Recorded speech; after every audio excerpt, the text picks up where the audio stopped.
నమస్తే, welcome to QR TV. నేను మీ రామపేరిక. తెలంగాణ రాజకీయాల్ని మనం ఒకసారి పూర్తిగా పరిశీలిస్తే గత కొద్ది రోజులుగా జరుగుతున్నటువంటి పరిణామాలు కావచ్చు, లేదంటే తెలంగాణ ముఖ్యమంత్రిగా రేవంత్ రెడ్డి బాధ్యతలు తీసుకున్నప్పటి నుంచి కూడా మనం ఒక్కసారి పరిశీలిస్తే మళ్ళీ తెలంగాణలో టీడీపీ పాగా వేయబోతుంది, తెలంగాణలో టీడీపీ పునర్వైభవం కాబోతుంది అని చెప్పేసి మనకి స్పష్టంగా అర్థమవుతున్నటువంటి విషయం. దీన్ని ఎందుకు మనం మాట్లాడుకోవాలి అంటే, తెలంగాణ ముఖ్యమంత్రిగా సీఎం రేవంత్ రెడ్డిగా బాధ్యతలు చేపట్టిన దగ్గర నుంచి అనేక సార్లు చంద్రబాబు నాయుడు తెలంగాణకి రావడం, రేవంత్ రెడ్డిని కలవడం, అదేవిధంగా అనేక సందర్భాల్లో వాళ్ళు మీటింగ్లు పెట్టుకోవడం, ఇవన్నీ జరుగుతూ వస్తున్నాయి. దీని తర్వాత మొన్న జరిగినటువంటి మోడీ హైదరాబాద్కు వచ్చి సభ పెట్టిన తర్వాత ప్రత్యేకంగా వెళ్ళి చంద్రబాబు నాయుడిని, పవన్ కళ్యాణ్ని కలవడం, దాని తర్వాత మొన్న జరిగినటువంటి పవన్ కళ్యాణ్ ఇష్యూ, ఇవన్నీ బేస్ చేసుకుంటే ఇక్కడ ఉన్నటువంటి ఆల్రెడీ తెలంగాణలో టీడీపీకి కొంత క్యాడర్ ఉంది. అటు బార్డర్ సైడ్ ఖమ్మం సైడ్ చూసుకుంటే, అదేవిధంగా హైదరాబాద్లో సెటిల్ అయినటువంటి ఆంధ్ర సెటిలర్ల ఓటర్లు కూడా 20-30% వరకు ఆంధ్ర ఓటర్లు కూడా తెలంగాణలో ఉన్నాయి. ఇక్కడ సెటిలర్లు ఉన్నారు వాళ్ళు. సో వీటన్నిటిని బేస్ చేసుకొని తెలంగాణలో మనకు మంచి గ్రిప్ ఉంది, క్యాడర్ ఉంది, మళ్ళీ మనం తెలంగాణలోకి వెళ్ళొచ్చు అని చెప్పేసి ఇక్కడ చంద్రబాబు నాయుడు పూర్తిగా పావులు కదుపుతూ ఉన్నాడు.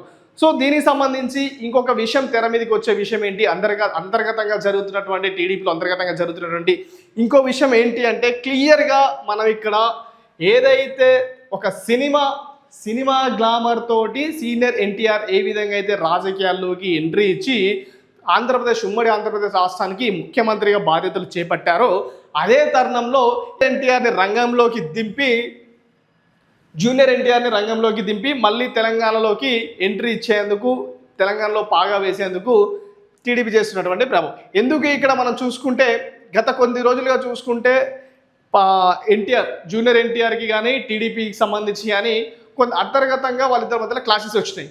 మళ్ళీ ఒకసారి వీళ్ళందరూ కలుపుకొని ఎన్టీఆర్ని, ఇక్కడ ఉన్నటువంటి తెలంగాణలో ఎన్టీఆర్కి ఫ్యాన్ ఫాలోయింగ్ ఎక్కువగా ఉంటుంది, ఫ్యాన్ బేస్ ఉంది కాబట్టి ఆ ఫ్యాన్ బేస్ని వినియోగించుకొని ఆంధ్ర సెటిలర్లు ఎవరైతే హైదరాబాద్లో ఉన్నారో వాళ్ళ ఓట్లు బేస్ చేసుకొని, బార్డర్స్ బేస్ చేసుకొని, ఆల్రెడీ సీనియర్ ఎన్టీఆర్ పేరు చెప్తే ఓట్లు పడే అవకాశాలు కూడా మన దగ్గర ఉన్నాయి. ఎందుకంటే మొన్న జరిగినటువంటి సీనియర్ ఎన్టీఆర్ విగ్రహావిష్కరణ రోజు మనకు క్లియర్గా అర్థమైపోయింది ఇక్కడ ఉన్నది కాంగ్రెస్ ప్రభుత్వమా మరి టీడీపీ ప్రభుత్వమా అని చెప్పేసి.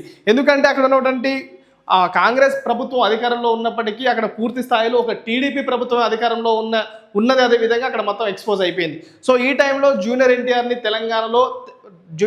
టీడీపీలోకి ఎంటర్ చేసి జూనియర్ ఎన్టీఆర్ని ద్వారా తెలంగాణలో అక్కడ ఉన్నటువంటి ఫ్యాన్ బేస్ ఓటింగ్ని, అదేవిధంగా ఆంధ్ర బేస్ ఓటింగ్ ఏదైతే సెటిలర్లు ఇక్కడ ఉన్నారో వాళ్ళ ఓటింగ్ని మొత్తం చంద్రబాబు నాయుడు తన వైపు తిప్పుకునే వైపుగా అడుగులు జరుగుతూ ఉన్నాయి.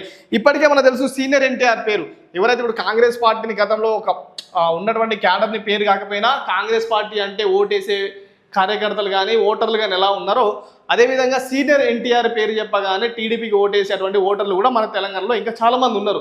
అందులో భాగంగానే తెలంగాణలోని జూనియర్ ఎన్టీఆర్ని తెలంగాణ టీడీపీలోకి తీసుకొచ్చి అక్కడ ఉన్నటువంటి ఫ్యాన్ బేస్ తోటి, ఆంధ్ర సెటిల్ ఓటర్లతోటి, అదేవిధంగా బార్డర్లో ఉన్నటువంటి కొంతమంది ఓటర్లని తన వైపు తిప్పుకునే వ్యూహం జరుగుతుంది. సో రేవంత్ రెడ్డి గత కొన్ని రోజుల్లో జరుగుతున్నటువంటి విషయాలు మనం చూసుకున్నా, మొన్న జరుగుతున్నటువంటి పరిస్థితులు మనం చూసుకున్నా, పూర్తి స్థాయిలో పరిశీలిస్తే ఓవరాల్గా తెలంగాణలో టీడీపీ అయితే నిజంగా బలపడబోతుంది. రాబోయే రోజులలో టీడీపీ పూర్తి స్థాయిలో, విస్తృత స్థాయిలో తెలంగాణలో టీడీపీ విస్తరించబోతున్నది.